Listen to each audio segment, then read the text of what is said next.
Hey guys, and welcome back to v-bugz Restoration with me, Gaz. Phil's not here today, but I thought I'd give you guys a quick update on what I'm doing.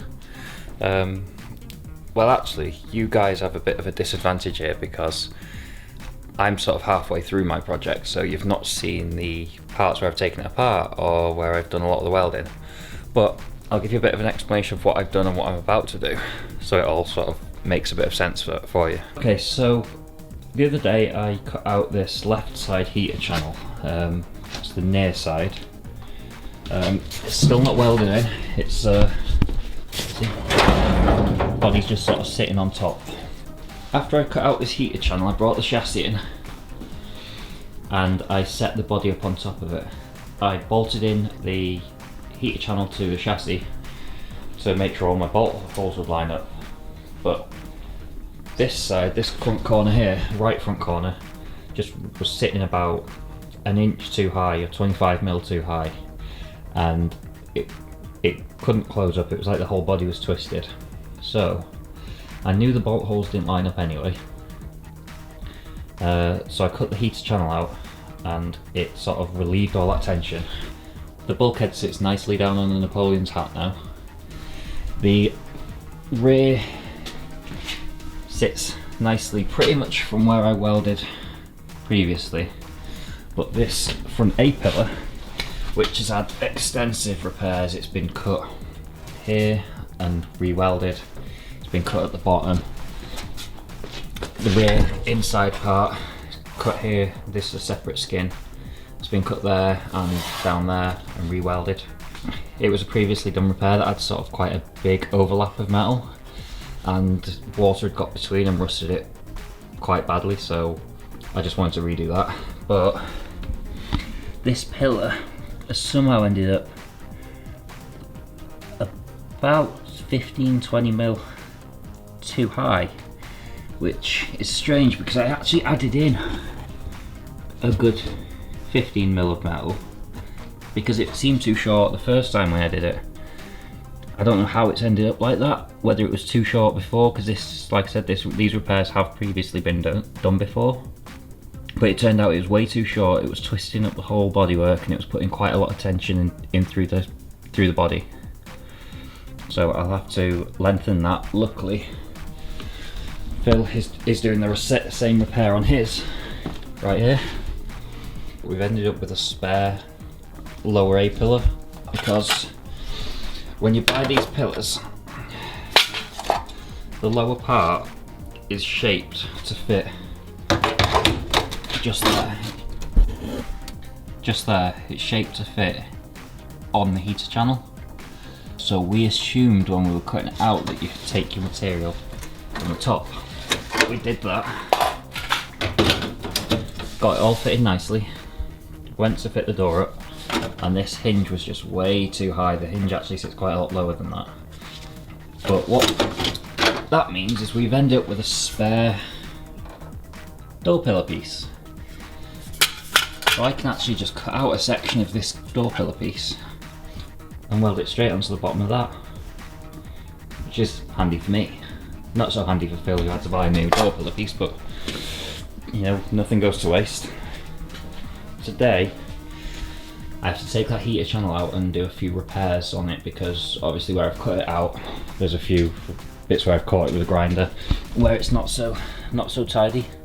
I'll be taking that out, cleaning it up, welding it up, and grinding it down any welds. So first step is to pull out the heater channels that I've already cut out.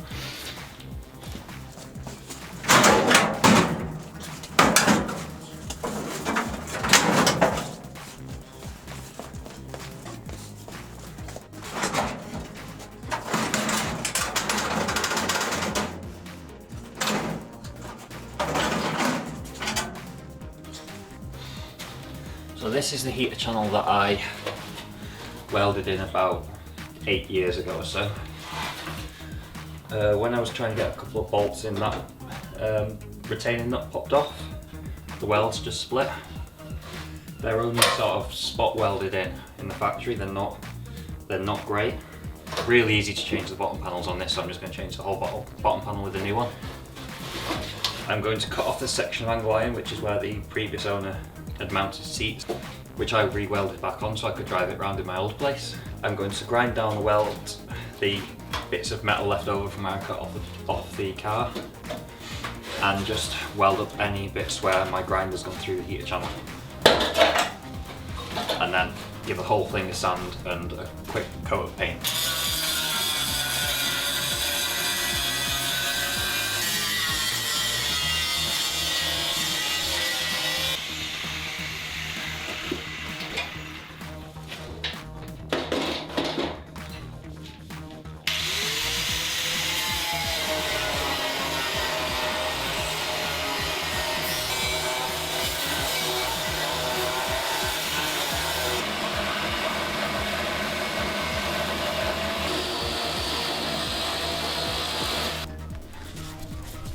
So after about half an hour grinding, we're left with this.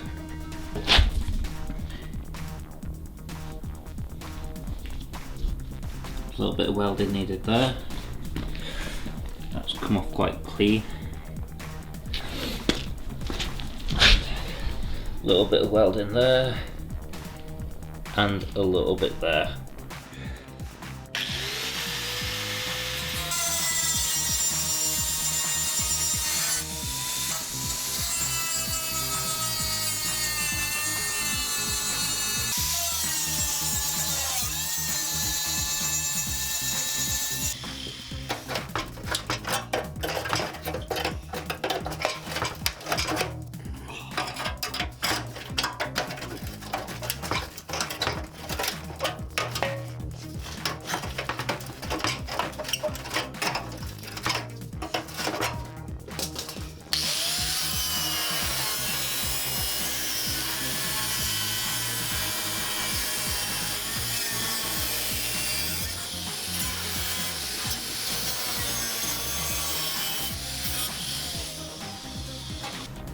So these are the nuts that pop off.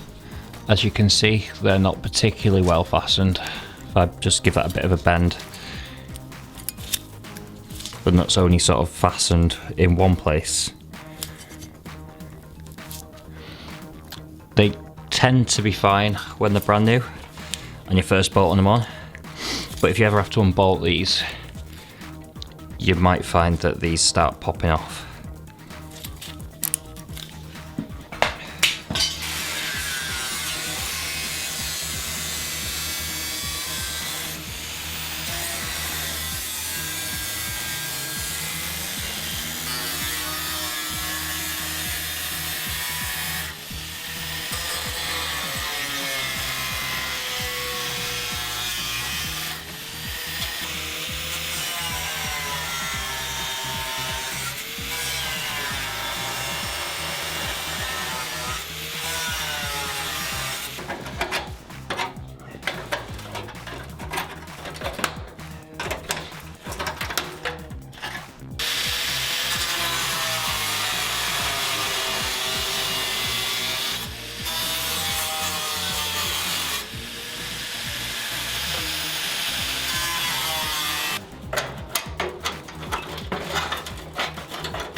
It's quite surprising the amount of rust that you get between this panel and this panel. It's not somewhere where you're going to be able to get paint in once you've, you know, when it comes to painting. It'll be slightly sealed up where the paint fills in the edge, but yeah, I can see why these rust out. I'm going to rust treat this whole panel inside once I've cut off this plate. So I'll also get a coat of paint in there, just a cheap rattle can. I'm not going special. Prime rattle can, and call it done.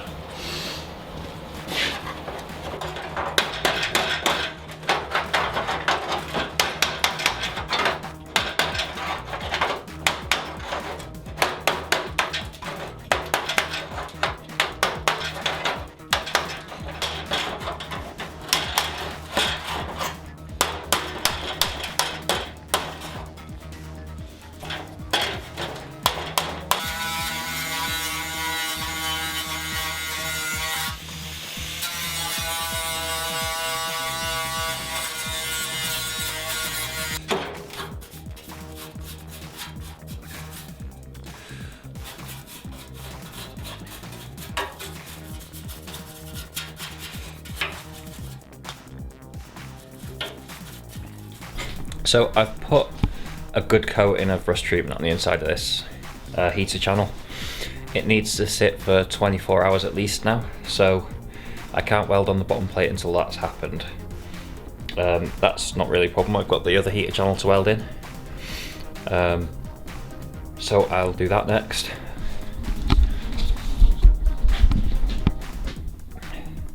And there's a nice coat of Furton rust treatment across the whole inside. It takes 24 to 48 hours to react fully, although if you look where I put it first, it's already reacting by turning the rust black. So 24 to 48 hours, I'll wash that off with just soapy water. I'll put a coat of primer and a coat of just rattle can paint on the inside to protect it.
So I've plug welded the whole of the bottom plate onto the heater channel. My plug welds are about 1 inch apart. Bear in mind, if you're doing this yourself, that this panel is actually what's holding your body to your chassis. So you want to make sure it's welded on properly and securely. So make sure you get plenty of those plug welds on there. If you're not entirely sure what I'm talking about, a plug weld is where you drill a hole, place the metal on top of the part you want to weld it to. You weld to the metal underneath and weld into the bottom of this, and I'm allowing my weld to build up and fill in the hole till it welds the outside bit as well. I've done that. I've also just put a bit of a weld across the bits where I slit with my grinder disc. They were actually quite tricky to weld. There was a bit of a big gap there and the metal's quite thin, but they've welded okay. They got there. Now we'll just put it in place, we'll mock it up, and we'll probably actually weld it tomorrow because it's getting a bit late.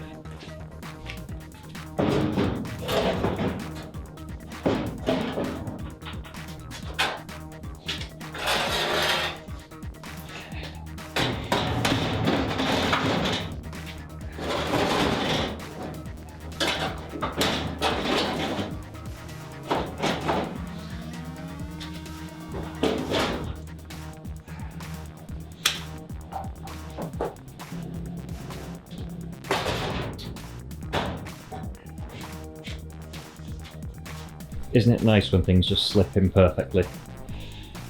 So neither of these are welded to the body yet. This side is bolted to the floor pan. I need to bolt that side to the floor pan. and then weld it in, which will be done tomorrow. That's a very short, that's a very small amount of work left to do on the heater channels. Not much work to be done to the floor pans. I was actually thinking of replacing them, but I've cut out the rotten section here and there's a few small holes in the back, but the floor's not actually too bad, so I might just repair it. A good bit of progress for tonight.